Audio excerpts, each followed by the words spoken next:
Dans les registres paroissiaux de Sainte-Marie, en Louisiane, une ligne manuscrite a été grattée avec tant de violence que le papier s'est déchiré.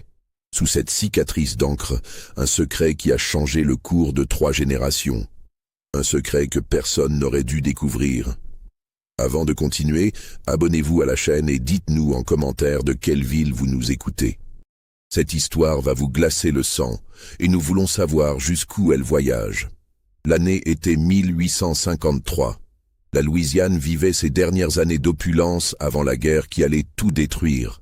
Les plantations de canne à sucre s'étendaient le long du fleuve Mississippi comme des royaumes indépendants, chacune avec ses propres lois, ses propres secrets, ses propres horreurs cachées derrière des façades de colonnes blanches et de magnolias en fleurs. La plantation Belle-Rive occupait près de 800 arpents de terre noire et fertile à 3 heures de bateau de la Nouvelle-Orléans. Le manoir principal se dressait sur une légère élévation, protégé des crues par des levées construites par des dizaines d'esclaves. 3 étages de briques rouges importées d'Angleterre, des galeries couvertes qui faisaient le tour de la bâtisse, des volets verts qui claquaient doucement dans la brise perpétuelle venant du fleuve. Derrière le manoir, les cases des esclaves formaient 2 rangées parallèles. 68 structures de bois brut sans fenêtres, où vivaient 143 âmes dont personne ne tenait vraiment compte. Le maître de Belle-Rive s'appelait Édouard Valcourt. À 52 ans, il était veuf depuis 15 ans, et son visage portait l'expression permanente d'un homme qui a perdu quelque chose qu'il ne peut nommer. Grand, maigre, les cheveux gris peignés en arrière avec une rigueur militaire, il gérait sa plantation avec l'efficacité froide d'un homme d'affaires du Nord, ce qui lui valait le mépris silencieux de ses voisins créoles, qui préféraient une cruauté plus démonstrative. Valcourt ne frappait jamais ses esclaves lui-même. Il employait pour cela un contremaître qu'il payait grassement pour faire ce qu'il ne pouvait se résoudre à faire de ses propres mains. Sa fille unique, Constance, avait 22 ans en ce printemps de 1853. Elle était le portrait craché de sa mère défunte, ou du moins c'est ce que tout le monde disait. Des cheveux noirs épais qui refusaient de boucler malgré tous les efforts. Des yeux d'un brun si foncé qu'ils paraissaient noirs à certaines heures. Une peau qui bronzait au lieu de roussir malgré tous les chapeaux et ombrelles du monde. Elle était grande pour une femme, presque autant que son père, avec des mains fortes qui n'avaient pas la délicatesse que les dames créoles cultivaient comme une vertu. Constance n'avait jamais connu sa mère, morte 3 jours après sa naissance d'une fièvre que le médecin n'avait pas su nommer. Son père parlait rarement d'elle, et les domestiques de la maison détournaient les yeux quand elle posait des questions. Il existait un portrait dans le bureau d'Édouard, caché derrière une tenture de velours rouge, mais Constance ne l'avait vue qu'une seule fois, à l'âge de 7 ans, avant que son père ne la trouve là et ne la chasse de la pièce avec une violence verbale qui l'avait terrifiée. La vie à Belle-Rive suivait un rythme immuable. Lever avant l'aube. Petit déjeuner servi par la gouvernante, Madame Lebrun, une femme sans âge venue de France 20 ans plus tôt et qui parlait un créole mêlé de français métropolitain que personne d'autre ne comprenait parfaitement. Promenade dans le jardin. Lecture surveillée. Travaux d'aiguille. Dîner à 6 heures précises. Coucher à 9 heures. Pas de visite, ou si rarement. Pas de bal, sauf une fois par an à la Nouvelle-Orléans. Toujours chaperonné, toujours surveillé. Pas de prétendant, bien que Constance soit largement en âge de se marier et que sa dot, disait-on, soit considérable. Ce qui troublait le plus les voisins, c'était qu'Édouard Valcourt semblait vouloir garder sa fille enfermée à Belle-Rive comme un secret qu'il ne voulait pas partager avec le monde. Parmi les esclaves de la plantation, il y en avait un qui se distinguait des autres. On l'appelait simplement Gabriel. Aucun nom de famille, bien sûr. Les esclaves n'avaient pas ce luxe. Il avait environ 40 ans, peut-être plus, peut-être moins. Grand, la peau d'un noir profond qui brillait comme de l'ébène poli sous le soleil, des yeux étrangement clairs, presque dorés, qui le faisaient ressembler à un rapace quand il vous regardait. Gabriel était charpentier, un artisan dont le talent était reconnu même par les blancs des plantations voisines, qui venaient parfois demander à Valcourt s'il pouvait emprunter ses services pour quelques jours. Mais Gabriel n'était jamais prêté, jamais loué, jamais vendu, malgré les offres généreuses. Édouard Valcourt le gardait à Bellerive avec une possessivité qui semblait étrange pour un homme aussi détaché de ses biens. Gabriel vivait seul dans une case légèrement à l'écart des autres, une petite structure qu'il avait lui-même construite avec une qualité de finition qui aurait fait honte à bien des maisons de blancs. Il avait une épouse autrefois, disait-on, mais elle était morte jeune. Pas d'enfant, personne qui soit vraiment proche de lui. Les autres esclaves le respectaient, mais gardèrent leur distance. Il y avait quelque chose en Gabriel qui inspirait une sorte de crainte respectueuse, comme si un secret habitait derrière ses yeux dorés, un secret que personne ne voulait vraiment connaître. Tout a commencé un mardi de mai, quand la chaleur s'installait déjà comme une main moite sur la vallée du Mississippi. Constance avait décidé de faire quelque chose qu'elle ne faisait jamais, visiter les anciennes dépendances au nord de la propriété, des bâtiments abandonnés depuis des années, vestiges d'une époque où la plantation était plus petite, moins organisée. Son père était parti pour la Nouvelle-Orléans afin de régler des affaires bancaires. Il serait absent 3 jours. Madame Lebrun avait une de ses migraines et s'était retirée dans sa chambre avec des compresses d'eau froide et l'ordre strict de ne pas être dérangée. Pour la première fois depuis des années, Constance se trouvait essentiellement libre, sans surveillance directe. Elle avait pris un chapeau de paille, une ombrelle, et était partie vers les vieux bâtiments en milieu d'après-midi, quand la chaleur rendait toute activité pénible et que même les contremaîtres cherchaient l'ombre. Les esclaves travaillant au champ levèrent à peine les yeux quand elle passa. Ils avaient appris depuis longtemps à ne pas montrer trop d'intérêt pour les affaires des Blancs. Les anciennes dépendances comprenaient une grange effondrée, une forge abandonnée, et une petite maison qui avait dû servir de résidence au premier propriétaire de ces terres, avant que le grand manoir ne soit construit. C'était cette maison qui intéressait Constance. Enfant, elle avait entendu des domestiques murmurer qu'elle contenait des documents anciens, des registres des premières années de la plantation. La porte était fermée par un simple loquet rouillé qui céda facilement. À l'intérieur, l'obscurité et une odeur de moisi si forte qu'elle dut se couvrir le nez avec un mouchoir. Quand ses yeux s'habituèrent à la pénombre, elle distingua une pièce unique, presque vide, sauf pour quelques meubles brisés, et contre le mur du fond, une armoire haute en bois de cyprès, dont les portes pendèrent de travers sur leurs gonds. L'armoire contenait des boîtes, des dizaines de boîtes de différentes tailles, certaines en métal rouillé, d'autres en bois vermoulu. Constance en ouvrit une au hasard. Des papiers, des lettres, des documents légaux jaunis par le temps. Elle en prit une poignée et s'assit sur le sol poussiéreux, son ombrelle posée à côté d'elle, et commença à lire. C'étaient les archives personnelles de son grand-père, le fondateur de Bellerive. Des correspondances avec des marchands, des reçus d'achat d'esclaves, des contrats avec des fournisseurs de la Nouvelle-Orléans. Rien de très intéressant, pensa-t-elle d'abord. Puis elle ouvrit une autre boîte, plus petite, qui avait été cachée tout au fond de l'armoire, derrière les autres. Cette boîte contenait quelque chose de différent. Un journal intime, relié en cuir noir, avec des pages si fines qu'elles étaient presque transparentes. L'écriture était serrée, nerveuse, difficile à déchiffrer dans la faible lumière. Constance l'approcha de la porte pour mieux voir. La première page portait une date, 23 avril 1832, un an avant sa propre naissance. L'auteur du journal n'était pas identifié, mais l'écriture était féminine, élégante, malgré sa nervosité. Il me regarde encore, lisait la première entrée. Tous les jours, quand je passe près de l'atelier, ses yeux impossibles. Je ne devrais pas, je sais que je ne devrais pas, mais quelque chose en moi répond quand il me regarde. Constance fronça les sourcils. De qui sa grand-mère, car ce devait être elle, parlait-elle avec cette familiarité troublée? Elle tourna les pages, lisant par fragments. Édouard ne me touche plus depuis des mois. Il dort dans son bureau, prétend que c'est à cause de ses affaires.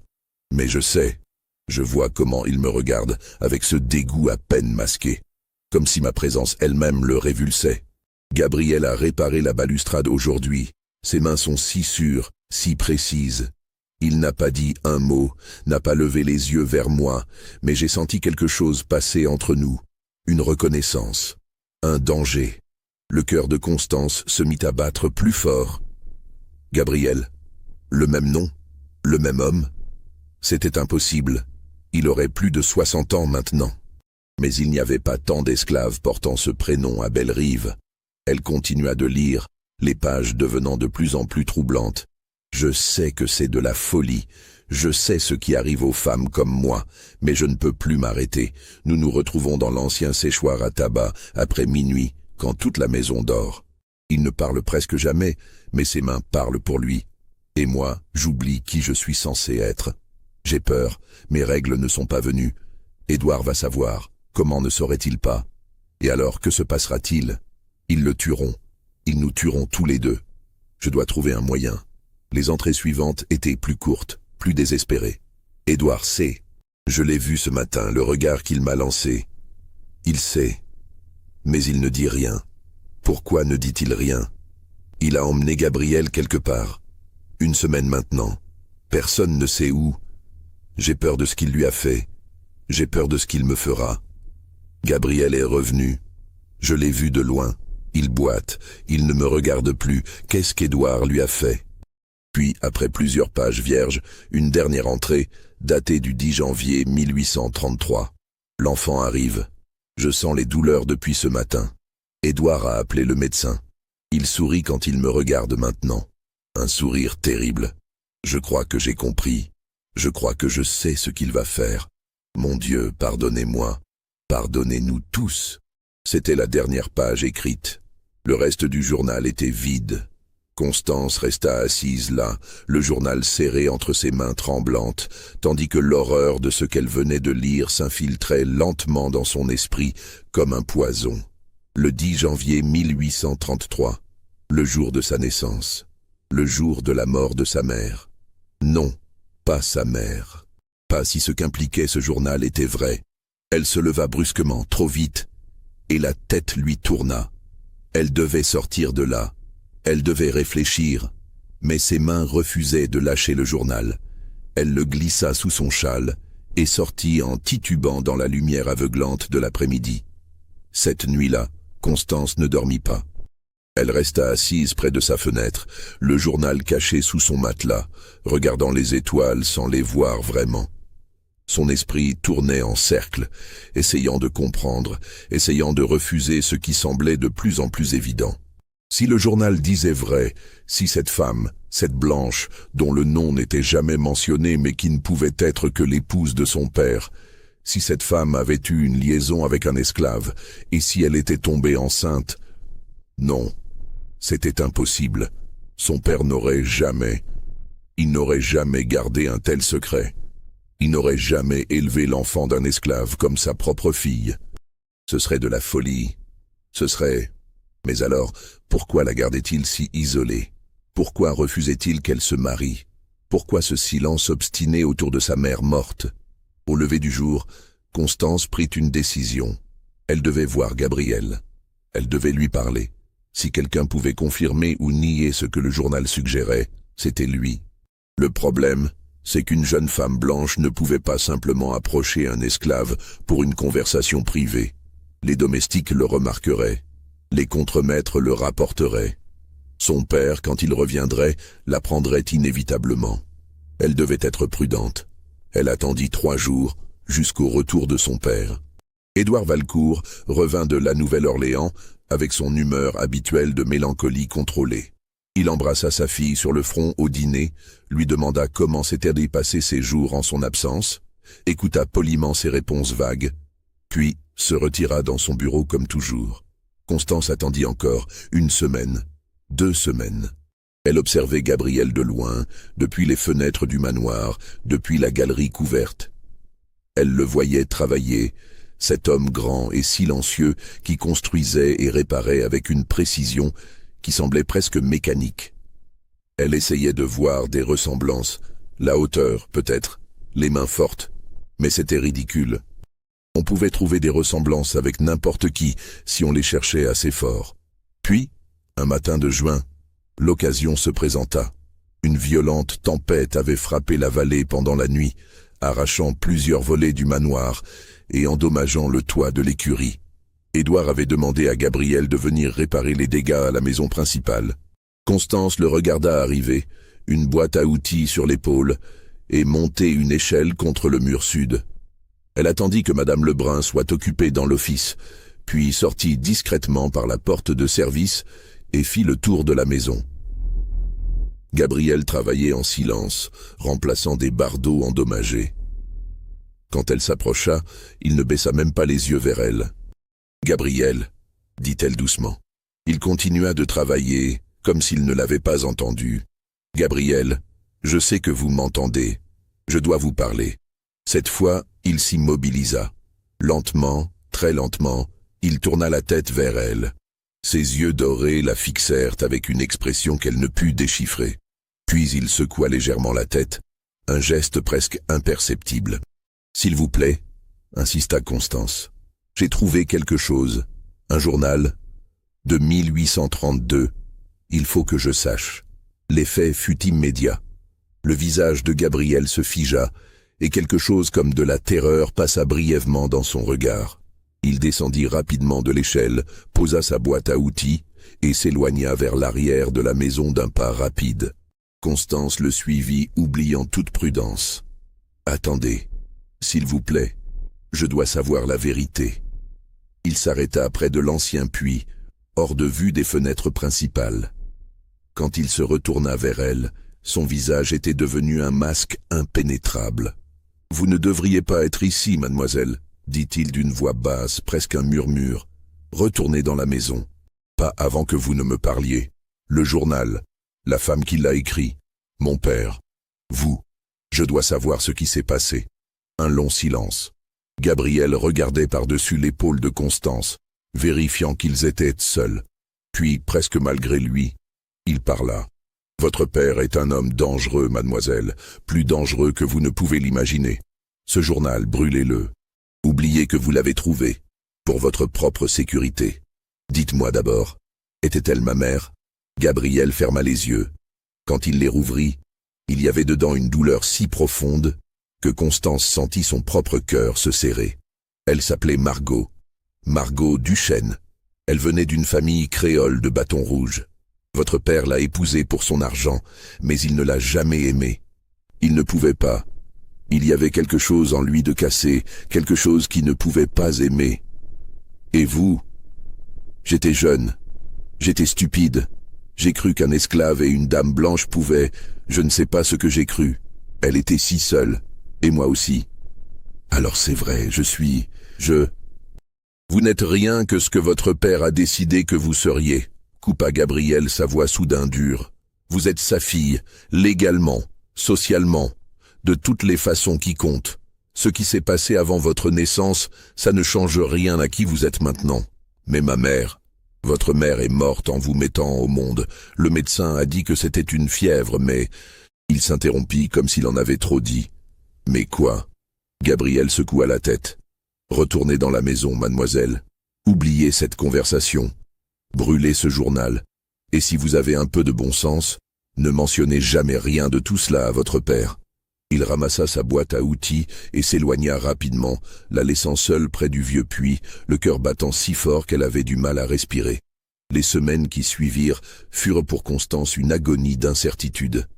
Elle avait caché le journal dans un endroit qu'elle pensait sûr, sous une latte du plancher de sa chambre, mais chaque nuit elle se réveillait en sursaut, certaine que son père l'avait trouvé, qu'il savait qu'elle savait.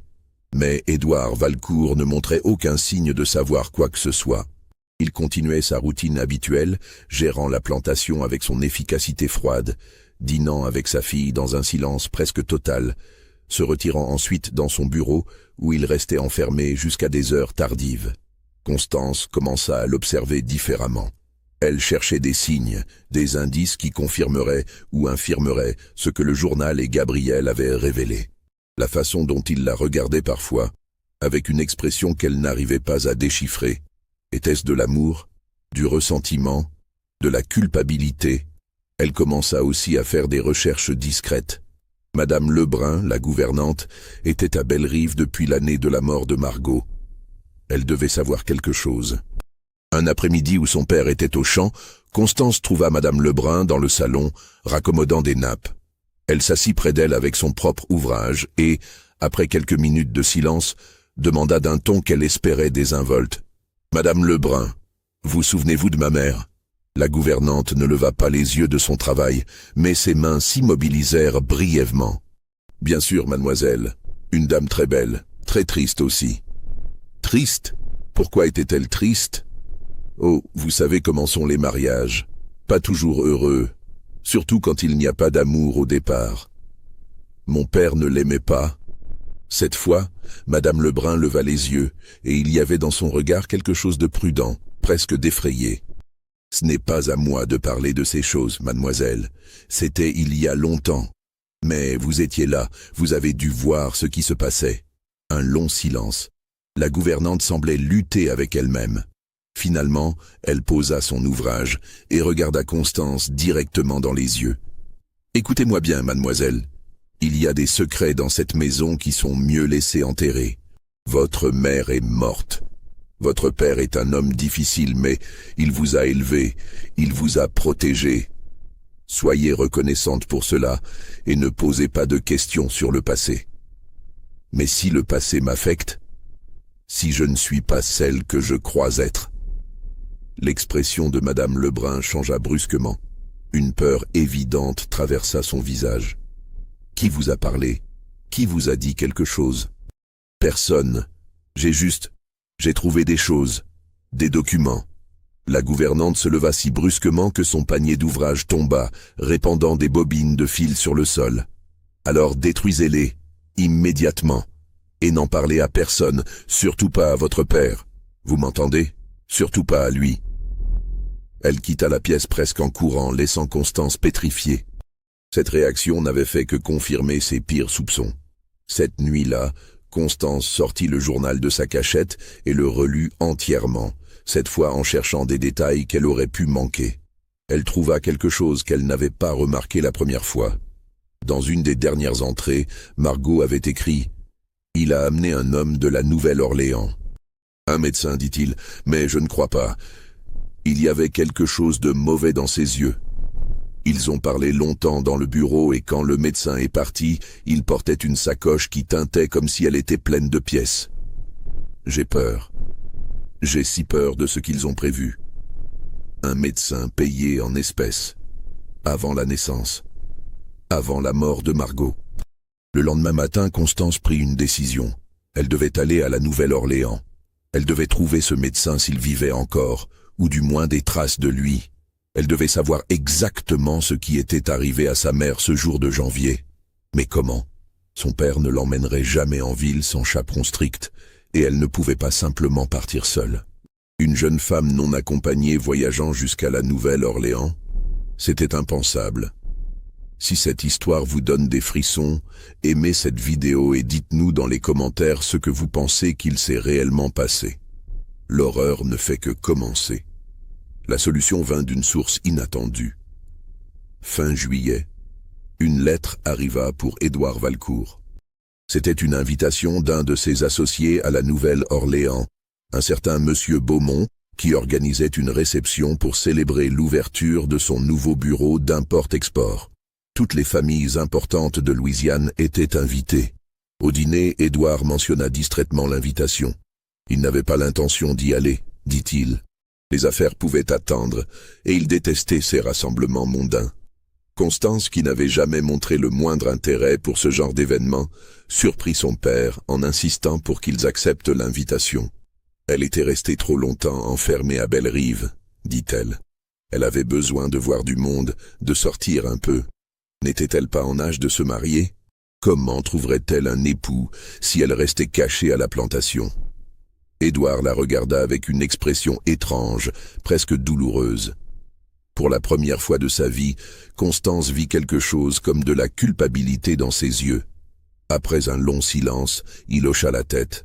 « Très bien, nous irons, mais tu resteras avec moi en tout temps, et Madame Lebrun nous accompagnera. » 2 semaines plus tard, ils montèrent à bord d'un bateau à vapeur qui remontait le Mississippi vers la Nouvelle-Orléans. Constance avait caché le journal dans son bagage, enveloppé dans une chemise de nuit, ainsi qu'une liste de noms qu'elle avait compilés en fouillant discrètement dans les vieux papiers de la plantation. Les médecins qui avaient pratiqué en Louisiane au début des années 1830. La Nouvelle-Orléans, en cette fin d'été, était une fournaise d'humidité et de fièvre. La ville grouillait de vie, un mélange chaotique de créoles français, d'anglophones du Nord, d'esclaves, d'affranchis, d'immigrants fraîchement débarqués d'Europe. Les rues du quartier français sentaient le jasmin pourri et les égouts à ciel ouvert. Des prostituées appelaient depuis les balcons en fer forgé. Des marchands criaient leurs prix en 3 langues différentes.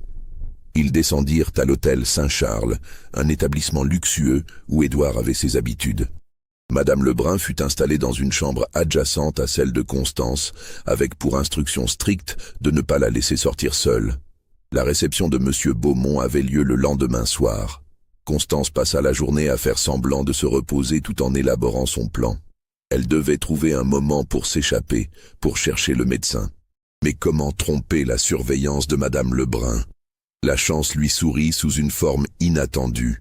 Dans l'après-midi, Madame Lebrun développa une de ces migraines catastrophiques, aggravées par la chaleur étouffante de la ville. Elle s'allongea avec des compresses et supplia Constance de la laisser dormir. C'était l'occasion. Constance enfila rapidement une robe simple, prit sa liste de noms et sortit de l'hôtel par un escalier de service qu'elle avait repéré plus tôt. Son cœur battait si fort qu'elle craignait qu'on ne l'entende à travers les murs. Dans la rue, elle réalisa l'ampleur de sa témérité. Elle était seule, sans chaperon, dans une ville qu'elle connaissait à peine. Elle n'avait aucune idée de où chercher. Mais elle ne pouvait pas revenir maintenant, pas sans avoir essayé. Elle arrêta un homme qui passait, un créole d'âge moyen qui la regarda avec surprise quand elle demanda où se trouvaient les cabinets médicaux du quartier. Il la dirigea vers la rue Chartres, où plusieurs médecins avaient leur pratique. Constance marcha rapidement, gardant les yeux baissés pour éviter d'attirer l'attention. La rue Chartres était une succession de bâtiments coloniaux aux façades décrépites. Elle vérifia sa liste. Le premier nom était Dr Arnaud Petit. Elle trouva son adresse, monta l'escalier étroit menant au 2e étage et frappa à une porte peinte en vert. Un homme vieux et voûté ouvrit. Ses yeux étaient laiteux de cataracte et il sentait le tabac froid et quelque chose de médicinal. « Oui, docteur Petit, je m'appelle Constance Valcourt. Je cherche des informations sur un accouchement qui a eu lieu en janvier 1833, à la plantation Belle-Rive, près de Sainte-Marie. » Le vieil homme fronça les sourcils. 1833. Ma petite, j'ai soigné des milliers de patients depuis. Comment voulez-vous que je me souvienne? La patiente est morte 3 jours après l'accouchement. Son nom était Margot Duchesne Valcourt. Quelque chose changea dans l'expression du médecin. Une prudence soudaine, presque de la peur. Je ne me souviens de rien de tel, dit-il rapidement. Vous vous trompez d'adresse. S'il vous plaît, c'est important. Elle était ma mère. Alors demandez à votre père. Maintenant, si vous voulez bien m'excuser. Il ferma la porte au nez de Constance. Elle essaya 3 autres adresses de sa liste. 2 médecins étaient morts. Le 3e l'écouta poliment puis secoua la tête, disant qu'il ne pratiquait pas encore en 1833. Le soleil commençait à décliner quand elle arriva à la dernière adresse de sa liste. Docteur Philippe Mercier. Le bâtiment était plus délabré que les autres, presque en ruine. Elle dut demander à plusieurs personnes avant de trouver quelqu'un qui connaissait ce nom. Mercier? Ce vieux soûl? Il habite au-dessus d'une taverne, rue Bourbon. Mais je ne vous conseille pas d'y aller, mademoiselle. Ce n'est pas un endroit pour une dame.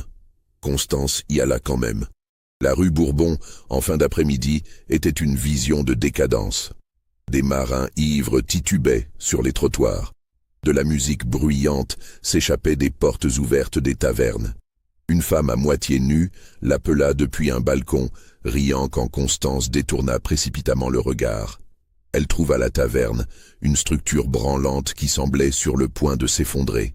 À l'intérieur, l'air était épais de fumée et d'alcool. Des hommes la regardèrent avec un intérêt qui la fit frissonner. Elle demanda au tavernier où trouver le docteur Mercier. En haut, dernière porte à gauche, mais frappez fort, il est probablement ivre-mort. Elle monta l'escalier grinçant, essayant de ne pas toucher les murs crasseux. Frappa à la dernière porte. Pas de réponse. Frappa plus fort. Quoi? Grogna une voix de l'intérieur. Docteur Mercier, je dois vous parler. Foutez le camp. S'il vous plaît. C'est au sujet de Margot Valcourt. Janvier 1833. Plantation Belle-Rive. Un long silence. Puis des bruits de pas traînants. La porte s'ouvrit sur un homme qui avait dû être beau autrefois, mais que l'alcool et Dieu sait quoi d'autre avaient transformé en épave. Ses mains tremblaient. Son visage était bouffi et marqué de veines éclatées. Mais ses yeux, quand il la regarda, étaient étrangement lucides. « Entrez vite », dit-il en regardant derrière elle dans le couloir, « avant que quelqu'un ne vous voie ici. » La chambre était un chaos de bouteilles vides, de vêtements sales et de livres de médecine empilés dans les coins. Mercier débarrassa une chaise pour qu'elle puisse s'asseoir. « Vous êtes l'enfant, » dit-il. Ce n'était pas une question. « Oui, et je dois savoir ce qui s'est réellement passé. » Mercier se versa un verre d'un liquide ambré et le vida d'un trait, puis un autre. Puis il s'assit lourdement sur son lit défoncé et se prit la tête entre les mains. J'ai perdu ma licence médicale il y a 15 ans. Vous voulez savoir pourquoi? Parce que je ne pouvais plus supporter de me regarder dans une glace. À cause de ce que j'avais fait. À cause de Belle-Rive. Qu'est-ce qu'il vous a payé pour faire? Demanda Constance, même si au fond d'elle-même, elle commençait à comprendre. 2000 $, une fortune à l'époque. J'étais jeune, ambitieux, et pas trop regardant sur l'éthique. Valcourt est venu me voir en décembre. Il m'a dit que sa femme allait accoucher et qu'il avait besoin de mes services. Mais ce n'était pas pour l'aider à accoucher. Il se versa un autre verre, mais cette fois il ne le but pas. Il le fixa simplement, comme s'il y voyait le passé. Il m'a dit que l'enfant n'était pas de lui, que sa femme l'avait trahi avec un esclave. Il ne pouvait pas divorcer, cela aurait été un scandale. Il ne pouvait pas la tuer ouvertement. Mais si elle mourait en couche, les complications, cela arrive. Personne ne poserait de questions. Constance sentit le monde basculer autour d'elle. Il vous a payé pour la tuer. Pour laisser mourir plutôt, quelques gouttes d'un certain tincture dans son eau après l'accouchement. Cela ressemblait à une fièvre puerpérale. Personne ne pouvait prouver quoi que ce soit. J'ai fait mon rapport, j'ai pris mon argent, et je suis parti. Mais vous n'avez pas pu vivre avec. Non. Il rit amèrement. J'ai essayé, j'ai vraiment essayé, j'ai dépensé l'argent, j'ai ouvert un cabinet, j'ai fait semblant d'être un médecin respectable, mais chaque nuit, je la voyais, cette pauvre femme, à peine plus qu'une enfant elle-même, me suppliant de sauver son bébé. Elle savait, vous comprenez, elle savait ce que son mari préparait. Elle m'a supplié de la protéger, de protéger l'enfant. Et moi? Il se mit à pleurer. Ces larmes pathétiques d'un ivrogne qui s'apitoie sur son sort. Constance le regardait sans compassion. « Qu'est-il advenu de l'enfant » demanda-t-elle, même si elle connaissait déjà la réponse. Valcourt l'a gardé. C'est ce qui est le plus tordu dans toute cette histoire. Il aurait pu la faire disparaître, la vendre comme esclave, mais il l'a gardée. Il l'a élevée comme sa propre fille, légitimée par son nom. Pourquoi ? J'ai passé 20 ans à me poser la question. Remords, punition pour lui-même, un moyen de garder le contrôle même sur la mort de sa femme. Il leva les yeux vers elle. Vous êtes venu pour des preuves, je n'en ai pas. J'ai brûlé tous les documents il y a des années. Votre père est un homme prudent. Il ne laisserait jamais une trace qui pourrait le compromettre. Il y a le journal, dit Constance doucement. Ma mère a laissé un journal. Le visage de Mercier devint livide. Alors vous êtes en danger, mademoiselle, un grand danger. Si votre père soupçonne que vous savez, si quelqu'un à la Nouvelle-Orléans lui rapporte que vous êtes venu me voir, il ne finit pas sa phrase. Mais ce n'était pas nécessaire. Constance se leva, sentant ses jambes trembler sous elle. Merci, docteur Mercier, pour votre honnêteté, même si elle vient tard. Elle sortit dans la rue Bourbon alors que la nuit tombait. Les lanternes s'allumaient une à une. La musique et les rires devenaient plus forts, plus désespérés. Elle marcha comme dans un rêve, ou plutôt un cauchemar, vers l'hôtel. Quand elle arriva, Madame Lebrun était hystérique. Elle avait découvert l'absence de Constance et était sur le point d'aller prévenir Édouard. Constance inventa une histoire improvisée sur une promenade dans le jardin de l'hôtel, sur le temps qui avait passé sans qu'elle s'en rende compte. La gouvernante ne sembla pas convaincue, mais n'insista pas. Cette nuit-là, à la réception de M. Beaumont, Constance dansa et sourit et fit la conversation comme si de rien n'était. Mais tout le temps, elle sentait les yeux de son père sur elle, observateur, calculateur, et elle se demandait s'il savait, s'il avait toujours su qu'un jour, elle découvrirait la vérité. Les semaines qui suivirent leur retour à Bellerive furent pour Constance une lente descente dans une détermination froide. Elle avait cessé de chercher des réponses. Elle les avait trouvées. Maintenant, elle devait décider quoi en faire. Son père avait tué sa mère, avait acheté un médecin pour commettre un meurtre, l'avait élevée, elle, l'enfant d'un esclave, comme sa propre fille, non par amour mais par quelque perversion de contrôle. Chaque repas qu'elle partageait avec lui, chaque conversation polie, chaque baiser sur le front était une mascarade bâtie sur un meurtre. Et Gabriel, son véritable père, réduit à l'esclavage, battu et brisé, forcé de la regarder grandir sans jamais pouvoir la reconnaître. Condamné à construire et réparer les bâtiments de l'homme qui avait tué la femme qu'il aimait. Constance passa des heures à la fenêtre de sa chambre, regardant les esclaves travailler au champ sous le soleil brutal d'août. Elle les avait toujours vus, bien sûr, mais sans vraiment les voir. Maintenant, elle les regardait différemment. Certains avaient eu sa peau plus claire, certains avaient ses yeux. Étaient-ils aussi des enfants de liaisons interdites? Des secrets vivants que leur maître préférait ignorer? Une pensée terrible lui vint. Si la vérité était révélée, que lui arriverait-il? Légalement, elle était la fille d'Édouard Valcourt. Mais socialement, si les voisins, si la société créole apprenait qu'elle avait du sang africain, même une goutte, elle perdrait tout. Son statut, son nom, sa liberté même, peut-être. Certains États avaient des lois qui pouvaient reclasser une personne comme esclave si on prouvait qu'elle avait des ancêtres noirs, même plusieurs générations en arrière. Était-ce pour cela que son père la gardait isolée? Pour la protéger, à sa façon tordue, ou pour se protéger lui-même du scandale? Fin août, Constance prit sa décision. Elle ne pouvait pas vivre ainsi. Elle ne pouvait pas continuer à faire semblant, à jouer le rôle de la fille obéissante d'un meurtrier. Elle devait agir. Mais comment? La justice légale était impossible. Qui croirait les accusations d'une fille contre son propre père? Et même si on la croyait, les preuves étaient maigres. Un journal qui pouvait être un faux, le témoignage d'un médecin alcoolique déshonoré. La parole d'un esclave, qui légalement ne valait rien contre celle d'un blanc. Non, si elle voulait de la justice, elle devrait la créer elle-même. Elle commença à planifier, discrètement, patiemment. Elle passa des semaines à observer les routines de la plantation, les allées et venues de son père, les moments où il était seul et vulnérable. Édouard Valcourt prenait chaque soir un cognac dans son bureau avant de se coucher. C'était un rituel immuable. Il versait lui-même son verre d'une carafe en cristal qu'il gardait dans un cabinet fermé à clé. Mais Constance savait où il cachait la clé. Elle l'avait vu, des années auparavant, la placer sous un livre dans une étagère. Le poison n'était pas difficile à obtenir. La plantation en avait des réserves pour tuer les rats qui infestaient les greniers à grains. De l'arsenic blanc, inodore, presque sans goût quand mélangé à de l'alcool fort. Quelques grains dans le cognac, et Édouard mourrait dans son sommeil, apparemment d'une crise cardiaque. Personne ne penserait à vérifier. Les hommes de son âge mouraient tout le temps. Mais était-ce ce qu'elle voulait? Une mort facile pour lui? Après ce qu'il avait fait?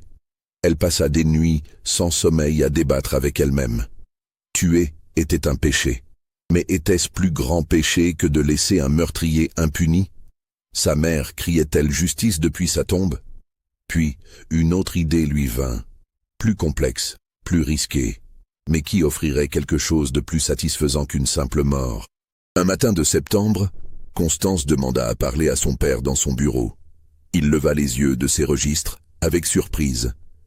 Elle ne venait presque jamais dans cette pièce. « Père, j'ai quelque chose d'important à discuter avec vous. »« Oui ?» Il posa sa plume, l'observant avec cette attention qui la mettait toujours mal à l'aise. « J'ai 22 ans. Vous n'avez jamais vraiment encouragé les prétendants, mais je pense qu'il est temps que je me marie. » Un long silence. L'expression d'Édouard était indéchiffrable. « Et qui as-tu en tête ?»« Personne de spécifique, mais j'aimerais passer plus de temps en société. À la Nouvelle-Orléans peut-être, rencontrer des gens de bonne famille. N'est-ce pas ce que les pères veulent pour leurs filles? Certains pères, oui. Mais pas vous. Je te protège, dit-il après une pause. Le monde extérieur est cruel, Constance, surtout pour les femmes. Ici, à Bellerive, tu es en sécurité. En sécurité de quoi? Cette fois, le silence se prolongea si longtemps qu'elle pensa qu'il ne répondrait pas. Puis il dit, d'une voix qu'elle ne lui avait jamais entendue, presque douce, de la vérité, de ce que les gens feraient s'ils savaient. Le cœur de Constance s'accéléra. Savez quoi? Édouard se leva et alla vers la fenêtre, lui tournant le dos. Tu es ma fille, légalement, aux yeux de Dieu et de la loi. Cela ne changera jamais, mais il y a des choses, des circonstances de ta naissance, qui seraient mal comprises, mal utilisées. Des ennemis pourraient s'en servir contre nous. Contre nous ou contre vous? Il se retourna brusquement. Ne joue pas à ce jeu avec moi, Constance. Je sais que tu as trouvé quelque chose. Le journal probablement. Et tu as posé des questions à la Nouvelle-Orléans. Oui, je sais. Tu crois que je ne fais pas surveiller mes propres affaires? Alors il savait. Il avait toujours su. Le soulagement et la terreur se mélangèrent en elle à parts égales. Si vous savez, alors vous savez que je connais la vérité. Vous avez tué ma mère. J'ai protégé ma famille, mon nom, ma réputation. Ta mère m'avait trahi de la façon la plus impardonnable. Elle méritait son sort. Et moi, qu'est-ce que je mérite? Tu es ici, n'est-ce pas? Vivante, bien nourrie, éduquée. J'aurais pu te vendre avec les autres esclaves quand tu es né. J'aurais pu te laisser mourir avec ta mère. Mais je ne l'ai pas fait. Je t'ai donné mon nom. Je t'ai élevé comme une blanche. Tu me dois tout. La rage qui monta en Constance à ces mots était si intense qu'elle en tremblait. Je ne vous dois rien. Rien qu'un meurtrier mérite. Prudence, ma fille. Sa voix était redevenue froide. Avant de parler trop fort, souviens-toi de qui tu es. Une métisse, une octoroon, pour utiliser le terme précis. Une goutte de sang noir, c'est tout ce qu'il faut dans cette société. Si je décide de te répudier publiquement, si je révèle ta vraie nature, que crois-tu qu'il va se passer? Tu perdras tout. Le nom Valcourt, cette maison, ta liberté. Tu finiras au champ avec les autres, ou pire, vendu à un bordel de la Nouvelle-Orléans. C'est ce que tu veux? C'était le moment qu'elle attendait. Elle força ses mains à cesser de trembler. Força sa voix à rester calme. Non. Ce que je veux, c'est une proposition. Il haussa un sourcil. Continue. Vous me donnez Gabriel. Vous lui accordez sa liberté. Vous nous donnez assez d'argent pour partir loin d'ici, peut-être vers le nord, peut-être vers le Canada. Et en échange, je disparais. Je ne parle jamais. Je n'écris jamais. Je n'existe plus pour vous, et vous n'existez plus pour moi. Édouard la regardait comme s'il la voyait pour la première fois. Puis il se mit à rire, un son froid et sans joie. Tu es vraiment ma fille, après tout. Cette ruse, cette capacité de négociation, j'ai bien fait de t'élever. Alors vous acceptez? Je vais y réfléchir. Il retourna à son bureau, reprit sa plume. Maintenant laisse-moi, j'ai du travail. Constance sortit, le cœur battant. Elle avait montré ses cartes. C'était risqué. Mais elle devait savoir s'il y avait une possibilité de solution pacifique avant de passer à des mesures plus drastiques. Les jours passèrent. 1 semaine. 2 semaines. Édouard ne reparla pas de leur conversation. Mais elle remarqua qu'il la regardait différemment, avec une sorte de respect prudent qu'il n'avait jamais montré avant. Puis, un matin d'octobre, il l'appela dans son bureau. « J'ai pris ma décision concernant ta proposition. »« Oui, non. » Le mot tomba comme une pierre. Constance sentit quelque chose se glacer en elle. « Gabriel, reste ici, » continua Édouard. « Tu restes ici. Les choses continuent comme elles ont toujours été. C'est mieux pour tout le monde. » « Mieux pour vous, vous voulez dire ? Mieux pour toi aussi, même si tu es trop jeune et stupide pour le comprendre. Le monde extérieur te dévorerait vivante. Ici, tu as une place, un rôle. Tu es la maîtresse de Bellerive. Après ma mort, tout cela t'appartiendra. C'est plus que ce qu'aucune femme de ta situation pourrait espérer. Et Gabriel est mon bien, mon propriété. Je fais ce que je veux avec ce qui m'appartient. » C'était tout ce que Constance avait besoin d'entendre. Son dernier doute, son dernier espoir d'une résolution pacifique s'évapora. Elle hocha simplement la tête et quitta le bureau. Cette nuit-là, elle mit en œuvre son plan. L'arsenic était caché dans un sachet sous son matelas depuis des semaines. Elle le sortit après le dîner, attendit que la maison soit silencieuse, puis descendit silencieusement au bureau de son père. La clé du cabinet était là où elle l'avait vu la placer. Elle ouvrit le cabinet, versa 3 doses mortelles d'arsenic dans la carafe de cognac, referma tout soigneusement et remonta dans sa chambre. Son père était un homme de routine. Il prendrait son cognac ce soir, comme tous les soirs. D'ici demain matin, il serait mort. Mais Constance ne dormit pas. Elle resta éveillée, écoutant les bruits de la maison. Vers 11 heures, elle entendit son père monter l'escalier vers sa chambre. Ses pas lourds dans le couloir, la porte qui se fermait. Elle attendit. Minuit, 1 heure, 2 heures, rien. Pas de cri, pas de chute. Le silence. Avait-elle mis assez de poison ? Peut-être prenait-il plus de temps à agir qu'elle ne pensait. Elle continua d'attendre, les nerfs à vif. L'aube commençait à pointer quand elle entendit enfin quelque chose. Mais ce n'était pas ce qu'elle attendait. C'était la cloche d'alarme de la plantation, celle qu'on sonnait en cas d'incendie ou d'urgence. Des cris montaient de l'extérieur. Des pas précipités dans la maison. Constance se leva, enfila une robe de chambre et sortit dans le couloir.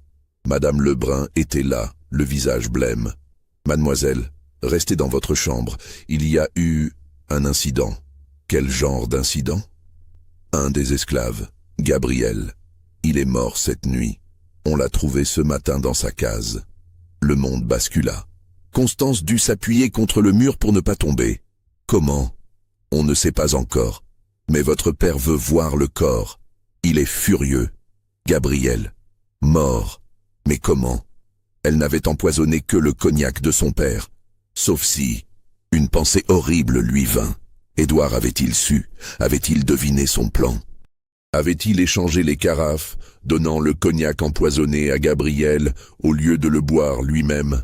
Elle descendit en courant, oubliant toute prudence. Dehors, un attroupement s'était formé près de la case de Gabriel. Les esclaves murmuraient entre eux, certains pleuraient. Les contremaîtres essayaient de les disperser. Édouard était là, debout près du corps étendu sur une planche. Quand il vit Constance, son visage se durcit. « Retourne dans la maison. Ce n'est pas un spectacle pour toi. Comment est-il mort ? Empoisonnement, semble-t-il. Probablement du poison à rat. Il l'a peut-être mangé par accident. Ou peut-être. » Il laissa la phrase en suspens, la regardant de manière significative. Elle comprit. Il savait. Il avait toujours su. Il l'avait laissé préparer son poison, l'avait laissé penser qu'elle réussirait, puis avait tout retourné contre elle. Gabriel était mort, et elle était la responsable, même si personne d'autre ne le saurait jamais. C'était sa vengeance, sa punition, plus cruelle que n'importe quelle violence physique. Elle avait tué son propre père en essayant de tuer son tortionnaire.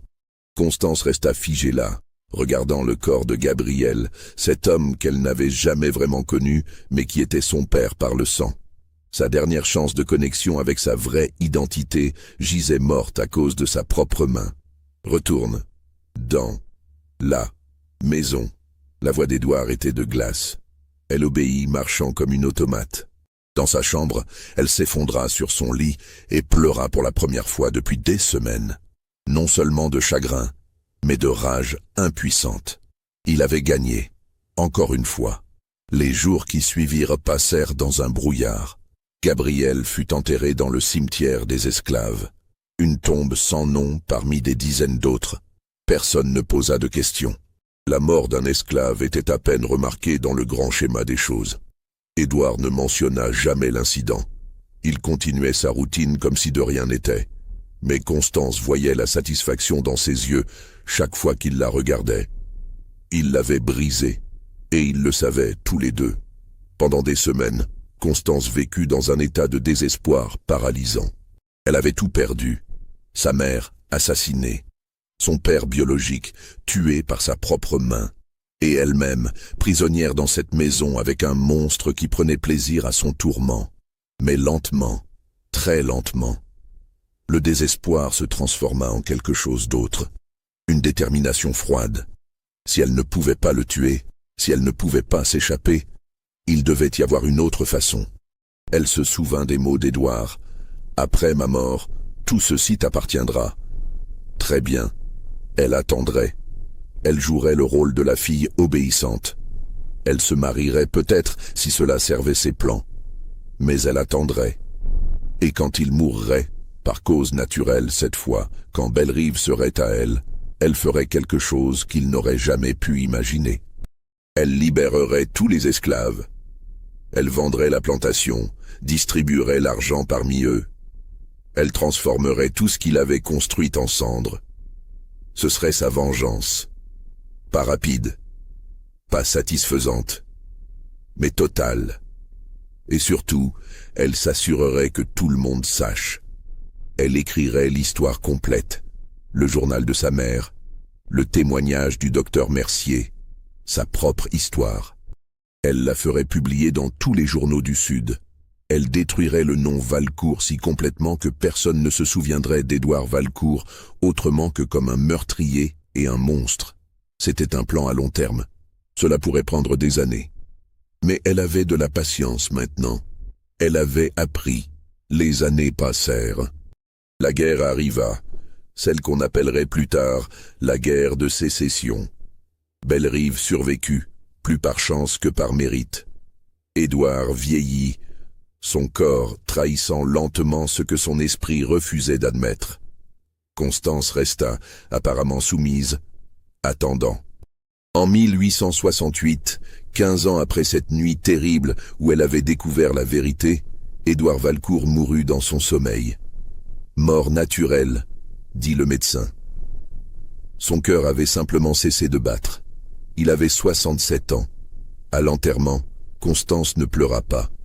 Elle resta debout près de la tombe, vêtue de noir, et regarda le cercueil descendre dans la terre de Louisiane.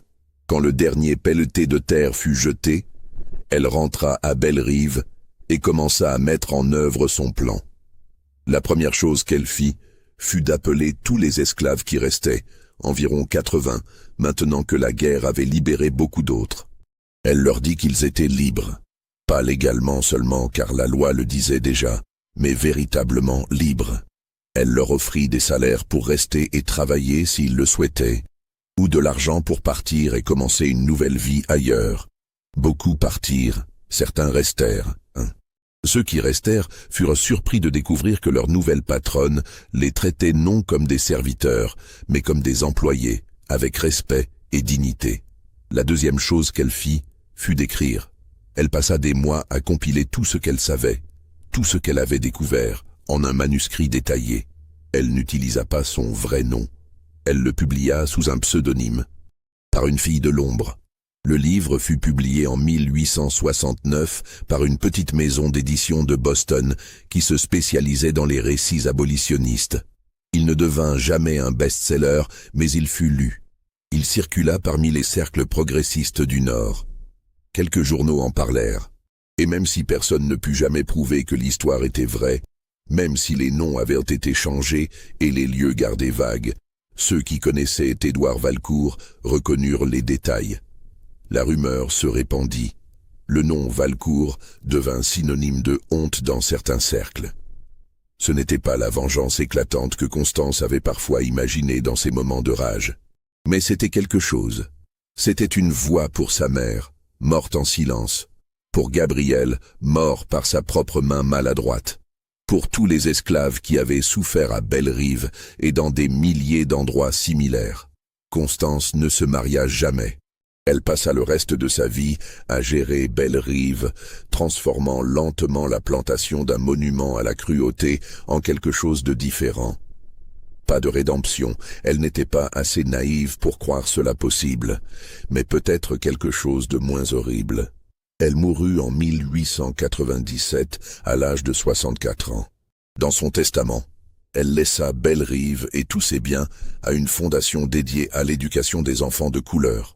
Le manoir fut transformé en école. L'école existe toujours, plus de 100 ans après. Peu d'étudiants qui y passent connaissent l'histoire complète. Peu savent que la fondatrice était elle-même une femme de couleur qui avait vécu sa vie entière passant pour blanche. Peu savent les secrets horribles que ces murs ont autrefois abrités. Mais dans les archives de l'école, dans une boîte scellée qui ne peut être ouverte que par décision du conseil d'administration, se trouve un journal en cuir noir. Les pages sont jaunies maintenant, presque illisibles. Mais l'histoire qu'elle raconte, l'histoire de Margot Duchesne et de Gabriel, de meurtre et de trahison et de vengeance longtemps différée, cette histoire reste. Et parfois, la nuit, quand le vent souffle de la rivière et fait grincer les vieilles planches du manoir, on peut presque entendre des voix. Une femme qui pleure pour son enfant perdu. Un homme qui martèle le bois avec la précision d'un artisan. Une jeune fille qui demande des réponses à des questions que personne ne veut entendre. Mais ce ne sont que des histoires, bien sûr. Des fantômes du passé qui n'existent que dans l'imagination. La vérité est bien plus terre à terre, bien plus humaine, bien plus horrible pour sa banalité même. Bellerive était une plantation parmi des centaines. Édouard Valcourt était un homme parmi des milliers qui ont fait des choses terribles et qui sont morts dans leur lit. Margot Duchesne était une femme parmi des millions qui ont été trahis et tués par ceux qui prétendaient les aimer. Gabriel était un homme parmi des millions d'autres réduits en esclavage, qui ont vécu et sont morts sans que leur histoire ne soit jamais racontée. Ce qui rend cette histoire différente, ce qui la rend digne d'être racontée, c'est Constance. Constance qui a découvert la vérité, qui a cherché la vengeance, qui a échoué terriblement, tragiquement, mais qui, à la fin, a trouvé un autre chemin. Pas la rédemption, mais quelque chose de plus petit et peut-être plus honnête. La reconnaissance, la documentation, le refus d'oublier. Les registres paroissiaux de Sainte-Marie gardent encore cette ligne grattée, cette cicatrice d'encre où le nom de Margot Duchesne aurait dû être enregistré avec honneur mais ne l'a jamais été. Les documents de Bellerive, maintenant conservés aux archives de Louisiane, montrent les transactions commerciales, les ventes d'esclaves, les profits et les pertes, mais jamais les crimes. L'histoire officielle dit qu'Édouard Valcourt était un planteur prospère, un pilier de la communauté, un père dévoué qui a élevé seul sa fille après la mort tragique de sa femme. L'histoire officielle ment. Mais l'autre histoire, celle écrite par une fille de l'ombre, celle qui dort dans une boîte scellée dans les archives d'une école, celle-là dit la vérité, ou du moins une vérité. Car même Constance ne pouvait pas tout savoir. Elle n'était pas là quand sa mère est morte. Elle n'a jamais su ce que son père avait fait à Gabriel cette semaine où il avait disparu, ce qu'il avait brisé assez pour qu'il cesse de lutter. Certains secrets sont enterrés si profondément qu'ils ne peuvent jamais être complètement déterrés. Mais cela ne signifie pas que nous devons arrêter de creuser. Alors, croyez-vous que tout a été révélé? Pensez-vous que justice a été rendue d'une certaine façon? Ou certains crimes sont-ils trop grands pour être vraiment punis? Dites-nous dans les commentaires ce que vous en pensez. Abonnez-vous à la chaîne pour plus d'histoires sombres tirées de l'histoire oubliée. et partagez cette vidéo avec ceux qui aiment les mystères qui glacent le sang et qui, peut-être, pourraient être vrais. Parce que le plus effrayant dans cette histoire, c'est qu'elle aurait pu se passer exactement comme je vous l'ai raconté, dans une plantation de Louisiane, dans un manoir avec des colonnes blanches et des magnolias, dans un monde où les gens étaient propriétés et où les secrets de chambre étaient plus précieux que des vies humaines. Cela s'est peut-être passé, ou quelque chose de très similaire. Encore et encore et encore. Et c'est ce qui devrait vraiment nous terrifier.